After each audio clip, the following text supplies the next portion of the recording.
ዋርድያ ሓደ ድኳን ኒውዮርሊኒ ብኽዳን አንጠልጢሉ እዚ ትካል ገባሪ ሰናይ ኣይኮነን እናበለ ክሰጓ ይጅምር። ዮርሊኒ በጃኽ ሓለቓ ዝብላዕ መግቢ ጥራይ የደልየ እናበለት ትልምኖ። ንሱ ግና ዘረባኣ ከም ዘይሰምዐ ደፊኡ ናብ ደገ ይድርብያ። ዮርሊኒ ከዓ ከም ኣጋጣሚ ብጥቓቱ ድኳን ዝሓልፍ ናብ ዝነበረ ጂሚ ኸይዳ ትላተም። ሒዛቶ ዝነበረት ርግኦ ናብ ካምቻ ጂሚ ምስ ፈሰሰ እቲ ዋርድያ ድሌትካ ኣነ ይምልከተንን ኢልዋ ናብ ውሽጢ ይምለስ። ካብኡ ጂሚ ሓንሳ እስከ ጽናሕ ኢሉ ጠጠው ብምባል ንምንታይ ኢኻ ከምኡ ጌርካ ተውፅኣ ዘለኻ ኢሉ ይሓቶ። ንሱ ከዓ ተመሊሱ ብሕርቃን እናጠመተ ምኽንያቱ ከምኣ ዝበሉ ሰባት ተዘይዋሪድካዮም ኣይርድኦምን ኢልዎ ናብ ድኳኑ ይኣቱ። ካብኡ ጂሚ ደሓን ዲኺ ኢሉ ይሓታ። ንሳ ከዓ ደሓኒ ንዓኻ ጸይቐካ እምበር ኢላ ትምልሰሉ። ንሱ ከዓ በጃ ኸመይ ትበሊ እቲ ዘገድስ ንስኺ ደሓን ምዃንኪ ኢሉ ካምቹኡ እናውፅአ ከምዚ ኢለ ናብ ኣኼባ ክኸደ ኣይክእልን ኢሉ የማርር። ዮርሊኒ ብሰንከይ ድዩ ኢላ ኣዝያ ትሓዝን። ጂሚ ግና እስካዕ ክዳኑ ዘውፅእ ደክሞንቱ ክትሕዘሉ ድሕሪ ምሃቡ ካብ ጅቡኡ ገንዘብ ብምውፃእ መተካእታታ ዝተደፍአት ርግኦ ግዝኢ ኢሉ ይህባ። ዮርሊኒ እቲ ጌጋ እኮ ናተዩ ኣይቅበለካን ኢላ ተኣብዮ። ጂሚ በጃኺ ኢሉ ምስ ለመና ግና ተቐቢላ የቐኒየለ ኢላ ተመስግኖ። ጂሚ ከዓ በሊ ድሓን ወዓሊ ኢልዋ ይኸድ። ብዙሕ ከይረሓቐ ግና ዮርሊኒ ጽናሕ ኢላ ትጽውዖ። ተመሊሱ ኣቤት ምስ በላ ሓንሳ እዚኣ ሓዘን ሌይላ ርግኦኣ ብምሃብ ቲሸርት ሒዘ ኣለኹ ምናልባሽ ዘይክትፈትዎ ትኽእል ኢኻ ከምዚ ኢልካ ናብ ኣኼባኻ ምእታው ግና ይሕሽ እዩ ኢላ ትህቦ። ጂሚ ድማ ተቐቢሉ የቐኒየለይ ምስ ወዳእኹ ክመልሰልኪ እየ ኢሉ የመስግና። ጂሚ ምስ ከደ እቲ ሰጎጋ ዋርድያ ተመሊሱ ብምምጻእ እስካ ሕጂ ኣብዚ እንታይ ትገብረለኺ ራሕቒ ኢሉ የጠንቅቓ። ብኻልእ ገጽ ናታልያ ንዳንኤል ኣብ ሰዓትካ ዝተረኸብካ ብሕታዊ ተወዳዳሪ ንስኻ ስለ ዝኾንካ እቲ ስራሕ ብዕልናትካ ኮይነሎ ትብሎ። ዳንኤል ድማ ካብ ኮፍ ዝበሎ ተላዒሉ የቐኒየለይ ብውሳነ ክትሕበኒ ኢኺ ኢሉ የመስግና። ኣብ መንጎ እዚ ጂሚ እናጐየ መጺኡ ከመይ ሓዲርኩም ኣብ ሰዓተይ ርኪበ ክኾን ተስፋ ይገብር ኢሉ ይዛረቦም። ናታልያ እንታይ ኣምጺካ ኢላ ተሓቶ። ንሱ ከዓ ናይ ስራሕ ቃለ ምሕትት ነይርኒ ኢሉ ይምልሰላ። ካብኡ ናታልያ ኣብዚ ትካል ኣብ ሰዓትካ ምርካብ ልዕሊ ዝኾነ ነገር ቦታ ዘለዎ ኢላ ትዛረቦ። ንሱ ከዓ ትብልዮ ዘለኺ ኣነ እውን ብትሪ ዝኣምነሉ ነገር እዩ፣ ግን ከዓ ካብ ቁፅፅረይ ዝኾነ ጸገም ስለ ዝገጠመኒ እየ ዘንጊዐ ይቕሬታ ይብላ። ንሳ ግና ኣንደበት ዝገጠመካ ንእሽቶ ጸገም ክትፈትሕ ዘይምኽኣልካ ነዚ ስራሕ ከም ዘይትምጥን እዩ ዘርኢ ኢላ ትምልሰሉ። ጂሚ በዚ ነገር ክእለተይ ምፍራድ ክጽቡቕ ኣይኮነን ኢሉ ይዛረባ። ናታልያ ከዓ ኣነ ማናጀር ዝትካል እየ፣ ስለዚ ደስ ዝበለኒ ናይ ምውሳን መሰለለኒ እዩ፣ ሕጂ በጃ ካውፀለይ ትብሎ። ጂሚ ተስፋ ቆሪጹ እናወፀ ናይ ዮርሊኒ ስእሊ ተጠቂዑ ስለ ዝረኣየ ፈዚዙ ይተርፍ። ዕድል ገይሩ ብዘይ ቃለ ምሕትት ዝሓለፎ ስራሕ ንኸይስእን ዝፈርሐ ዳንኤል ከዓ ኣይሰማዕኻያን ዲኻ ውፃ ኾያ ትብለካ ዘላ ይብሎ። ጂሚ ንዘረቡ እዝኒ ከይሃበ ይቕሬታ ኣብ ስእሊ ዘላ ጓል መን እያ ኢሉ ይሓትት። ናታልያ ኣይምልከተካን ኢላ ትምልሰሉ። ጂሚ ድማ ንሱስ ሓቂ ኢኺ ኣይምልከተንን፣ ግን ከዓ ሕጂ ናብዚ እናመጻኹ ኣብ መገዲ ስለ ዝረኣኽዋ ይሓቲተኪ ኢሉ ይምልሰላ። ናታልያ ብስምባደ ፈዚዛ ምስ ተረፈት ዳንኤል እናፈርሐ በጃኸ ወይዘሪት ከይትሰምዕዮ ኣቓልቦ ክንምርካብ ጥራይ ይዛረብ ዘሎ ኢሉ ይመኽራ። ካብኡ ዳንኤል ዘይትወፅእ እንተኮይንካ ዋርድያ ክጽውዕ ምስ በለ ናታልያ ጽናሕ ሓፍተያ ኢላ ትምልሰሉ። ንምንታይ ደኣ ትደልይዋ ኣለኹም ኢሉ ምስ ሓተታ ከዓ ክትበክን እናበለት ቅድሚ ዓመታት እያ ጠፊኣትና ትብሎ። ጂሚ ድማ እመንኒ ሕጂ ረኺበያ ነይረ ኢሉ ይዛረባ። ናታልያ ሓቂኻ እንድሕር ኮንካ ናብ ዘምጻያ እሞ ከኣምነካ ትብሎ። ጂሚ ድማ ይከኣል፣ ግን ከዓ እታ ወረቐት ክወስዳለኒ ኢሉ ይሓታ። ናታልያ ድማ ጽናሕ ክሕግዘካ ብምባል ካብ መንደቕ ቀልዒላ ተቐብሎ። ጂሚ ምስ ከደ ናብ ዳንኤል ተመሊሳ ሕጂ ስራሕ ክትጅምር ትኽእል ኢኻ ትብሎ። ንሱ ድማ ሕራ ኢልዋ ይኸድ። ብኻልእ ገጽ ዮርሊኒ መግቢ ገዚኣ እናኸደት ክልተ ግዳም ሓደር ጎፍ ንጎፍ ይረኽብዋ እሞ እቲ መራሒኦም ንዓኺ እየ ዝደሊ ነይረ ይብላ። ንሳ ከዓ ዝገዝኣቶ ምግቢ እናሓብአት ብርያን እንታይ ደሊኻኒ ኢላ ተሓትት። ብርያን ገንዘበይ ኣብዚ ሶሙን ሃብኒ ኢሉ የጠንቅቓ። ንሳ ግና ዋላ ሓንቲ የብለይን ኢላ ትምልሰሉ። ካብኡ ቐጺሉ እንታይ ኢኽ ደኣ ተሓብእ ዘለኺ ኢሉ የፋጥጠላ። ዮርሊኒ ድማ ከይሕድግዋ እናፈርሐት እዚኣ ቁራስ ዳቦ እያ ኢላ ትምልስ። ንሱ ከዓ እናተሓጐሰ ንሳ እውን ይደልያ ብምባል ንብጻዩ ሓዛ ኢሉ ይህቦ ንሳ ግና ንድሕሪት እናኸደት ጽናሕ ጽናሕ ትብሎሞ ሃንደበት ጎያ ተምልጠሎም ብርያን ከዓ ከይሕዘክ ጥራይ ጸሊ ኢሉ ምስ ብጻዩ ክስዕባ ይጅምር ብኻልእ ገጅሚ ናብቲ ንጎም ዮርሊኔ ተራኺቦምሉ ዝነበሩ ድኳን ብምኻድ ነቲ ዋርድያ ከመይ ውዒልካ ዝሓወይ ይብሎ እቲ ዋርድያ ይህ እንታይ ደሊኻ መጺኻ ኢሉ ይሓቶ ጂሚ ከዓ ነታ ንጎብ ዝረኺበያ ዝነበርኩ ጓል ደልየ መጺ ኢሉ ይዛረቦ እቲ ዋርድያ ብኸመይ ኣብዚ ክረኽባ ኢልካ መጺኻ እዚ እኮ መውዓሊ ግዳም ሓደራት ኣይኮነን ኢሉ ይምልሰሉ ጂሚ ከዓ ከምኡ ማለት ኣይኮነን ይብሎ እቲ ዋርድያ ግና ከምኡ ሓሲብካ እምበር ብዝኾነ ከምኣ ዝበሉ ሰባት ናብዚ ከባቢ ክመፁ ይንፈቕደሎምን ይብሎ ብድሕሪኡ ጂሚ ኣበይ ደኣ ክረኽባ ይኽእል በጃኻ ሓብረኒ ኢሉ ምስ ለመኖ ንወሳኒ ጉዳይ ዲኻ ደሊኻያ ኢሉ ይሓቶ ጂሚ ከዓ እመነኒ ኣዝዩ ወሳኒ ጉዳይ እዩ ኢሉ ይምልሰሉ ካብኡ እቲ ዋርድያ ኣብዛ ዓለም ነፃ ዝበሃል ነገር ከም ዘየለ መቸም ኣይጠፍኣካን ይብሎ ካብኡ ጂሚ እንታይ ንምባል ከም ዝደለኻ ተረዲእኒ እዩ ሓንሳእ ጽናሕ ኢሉ ካብ ጅቡእ ገንዘብ ብምውፃእ ይህቦ ካብኡ ሕጂ ኣበይ ክረኽባ ይኽእል ኢሉ ይሓቶ ኣብ መጠረሽታ ዋርድያ 4 ኣንጎሎ ምስ ከድካ ሓደ ፓርክ ትረክብ ኢኻ ምስ መሰላታ ኣብያ ትውዕል ኢሉ ይዛረቦ ጂሚ የቐኒየለ ኢሉ ምኻድ ምስ ጀመረ በጃኻ ተጠንቀቕ እቲ ቦታ ኣዝዩ ሓደገኛ እዩ ኢሉ ይመኽሮ ጂሚ ከዓ ሕራይ ንምኽርኻ የቐኒየለይ ኢልዎ መገዲ ይቕጽል ብኻልእ ገጽ ዳማሪስ ናብ ቤት ጽሕፈት ናታልያ ብምእታው ይህ ሓለቓ እንታይ ተፈጢሩ ኢላ ተሓታ ንሳ ከዓ እናፈርሐት ሓደ ወዲ ዮርሊኔ ከም ዝረኣያ ተዛሪብኒ ትብላ ርግጸኛ ዲኺ ኢላ ምስ ሓተተታ ንሳ ከዓ እወ ናብዚ ሒዝዋ ንኽመጽእ ነጊረዮ ኣለኹ ኢላ ትምልስ ዳማሪስ ምናልባሽ እቲ ዝበልናዮ ስልማት ንምውሳድ ዝደለየ ሰብ ከይኮን ትብላ ናታልያ ከዓ ብሓቂ ንሳ እንተኾነትከ ኢላ ትሓትት ካብኡ ዳማሪስ ዋላ ሓንቲ ዘጨንቕ ነገር የለን ብዝግባእ ተዳሊና ኢና ኢላ ትምልሰላ ናታልያ ዋላ እንተኾነ ምናልባሽ ጎደሎ ከይህሉ ጽቡቕ ጌርኩም ክትፍትሹ ይደልየ ኢላ ትዛረብ ዳማሪስ እቲ ወዲ እንድሕረ ምጽዋ ብቕልጡፍ ንገርኒ ኢላ ተሓታ ካብኡ ናታልያ ግድን ክነግረኪ እየ ምስ በለታ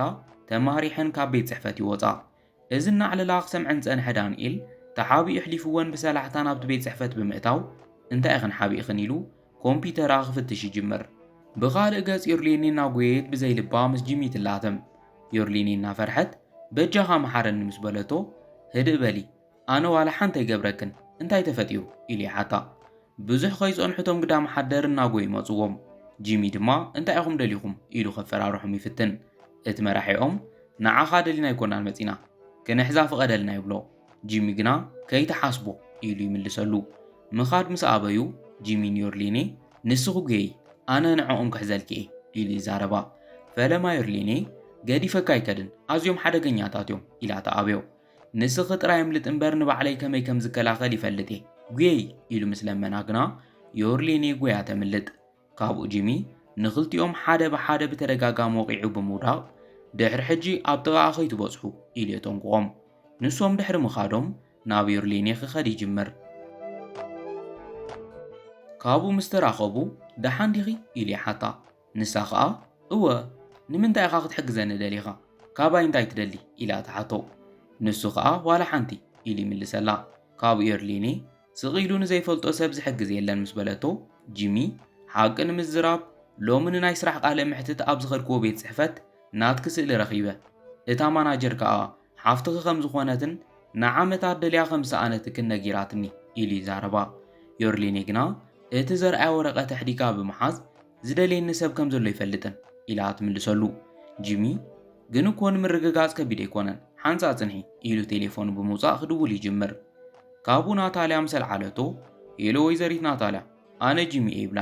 ረኺብካያ ዶ ኢላ ምስ ሓተተቶ ከዓ እወ ሕጂ ምሳያ ዘላ ኢሉ ይምልስ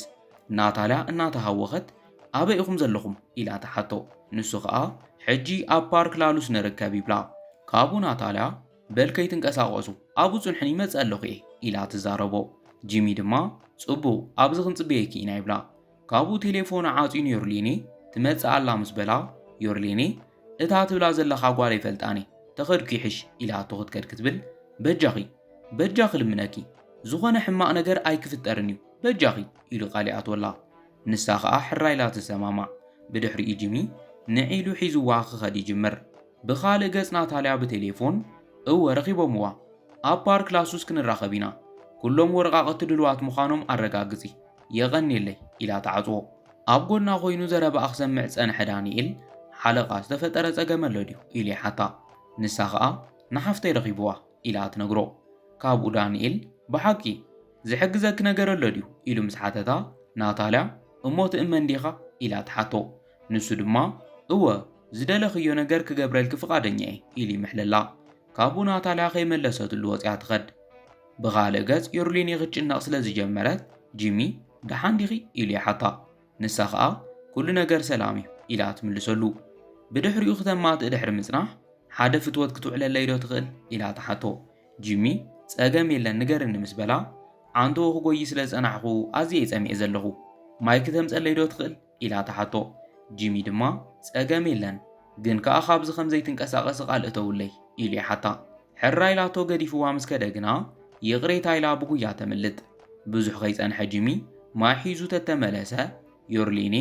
ኣብቲ ዝገደፋ ቦታ ይስእና እሞ ብስምባደ እዚ ፈጺሙ ክኾን ዘይክእል ነገር እዩ ኢሉ ይሓርቕ ኣብ ሰዓት ንናታልያ እውን ብማኪና ደበኺብሉ ካብኡ ናታልያ ስለ ዘይጸንሐታና ተሓጐሰት ናብኡ ቐሪባ ኣበይ ዳ ኣላ ኢላ ተሓቶ ንሱ ኸኣ እመንን ሓለቓ ሕጂ ማየም ጸለይላትኒ ካብኣ ምስ ተፈለኹ ጠፊኣትኒ ስለ ዝፈርሐት እያ ትኾን ኣብዚ ኸባቢ ከም ዘላ ግና ርግጸኛ እየ ኢሉ ይዛረቦም ናታልያ ሕጂ ከም ዝደልያ ነጊረከ እየ ሕጂ ንሕጂ ደኣ ናበይ ከይዳ ኢላ ተፋጥጠሉ ጂሚ ኣይተሓዝለይ ኢሉ ይቕሬታ ይሓታ ዳንኤል ድማ እዚ ዕድል ተጠቂሙ ከም ዝበልኩ ኺፃወተልኪ ዘሎ ሓለቓ ኢሉ ይዛረብ ጂሚ ብሓቂ ረኺበየ እየ እናበለ ይምሕለሎም ናታልያ ግና ይኣክል ድሕሪ ሕጂ ኸይትድውለለይ ተዘይኮይኑ ናብ ፖሊስ ክድውል ኢላ ትዛረቦ ጂሚ በጃ ክእመንን ይብላ ንሳ ግና ብቕልጡፍ ናብ ማኪናኣ ተሰቒላ ትኸድ ብዙሕ ከይጸንሐቶም ግዳም ሓደር በቲ ኸባቢ እናሓለፉ ዝረኸባ ሰብ ስልማት ኣለዎ ዝብል ናይ ዮርሊኒ ስእሊ ዘለዎ ወረቐት ይርኢ እሞ ብታሕጓስ ናብ ዮርሊኒ ብምኻድ ጅሆ ይሕዝዋ ብኻልእ ገጽ ናታልያ ንዳንኤል ኩሎም መረዳእታታት ናብ ዘእቲኻ ቦታ ቦትኦም ኣትሕዞ ኢላ ስራሕ እናሃበቶ ቴሌፎና ክትጽውዕ ትጅምር ምሰል ዓለታ ሰራሕተኛ ኣዳማሪስ ሓለቓ ሓደ ሰርፕራይዝ ኣለኒ ትብላ ናታልያ ኸኣ ብትዕቢት በጃኹም ንፀወታ ዝኾን ግዜ ይብለይን ኢላ ትምልስ ካብኡ ዳማሪስ ሓፍቲ ኽምሳ እያ ዘላ ኢላ ትዛረባ ናታልያ ብስምባደ ኣቤላ ኢላ ተሓትት ሕጂ ከም ጽዋ ይጽበዮም ኣለኹ ምስ በለታ በሊ ናብ እንዳ ወለድና ገዛ ውሰድ እያ ይመጽእ ኣለኹ ኢላ ክትወፅእ ዳንኤል ከካይደክ ዶ ኢሉ ይሓታ ንሳ ኸኣ ኣየድልን የቐኒየለይ ምስ በለቶ እመንኒ ኩሉ ግዜ ኣብ ጎኒ ክኾን ይኽእል እየ ኢሉ ይዛረባ ናታልያ ኸኣ ንሱ ብግዜ ኸይዲ ክንሪዮ ኢና ሕጂ ግና ስራሕኻ ጥራይ ስራሕ ኢላቶ ትወፅእ ዳንኤል ኣዝዩ ሓሪቑ ቴሌፎኑ ብምውፃእ ናብ ጂሚ ይድውል ጂሚ ኣብ መገዲ ከሎ ቴሌፎኑ ትጽውዕ እሞ ኣልዒሉ ሄሎ ይብል ዳንኤል ከኣ ሄሎ ኣነ ዳንኤል እየ ሕጂ ተራኺብና እንተዕለልና እንታይ ይመስለካ ኢሉ ይሓቶ ጂሚ ኣበይ ንራኸብ ኢሉ ምስ ሓተቶ ዳንኤል ኣድራሻ ክሰደልከ እየ ይብሎ ጂሚ ከኣ ጽቡቕ ሕጂ ክመጽእ እየ ኢሉ ይምልሰሉ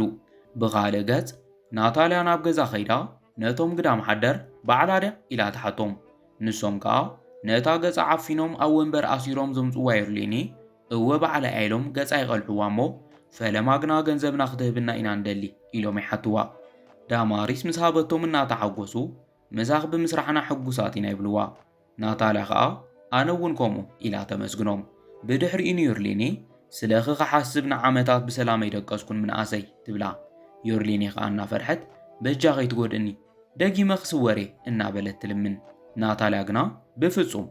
ንስኺ ብሂወት እስካዕ ዘለኺ ኣነ ሰላም ኣይረክብን ኢላ ትምልሰላ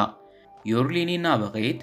ባባ ንዓይ ብሕታዊት ወራሲት ምግባሩ ናተይ ጌጋ ኣይኮነን እናበለት ትልምና ናታልያ ኸኣ ኣይተጋገኽን ኣነ እውን እዚ ስለ ዝፈልጥ እየ ነታ ኣረጊት ሰብኣይ ክቐትሎ ተገዲደ ኢላ ትዛረብ ዮርሊኒ ብስምባደ ቀታሊት ባባ ንስኺ ዲኺ ኢላ ተሓታ ናታልያ ኸኣ እወ ከም ተሓስብዮ ኣይኮነን ኣዝዩ ቐሊል እዩ ነይሩ እቲ ኣዝዩ ደስ ዝብል ነገር ከኣ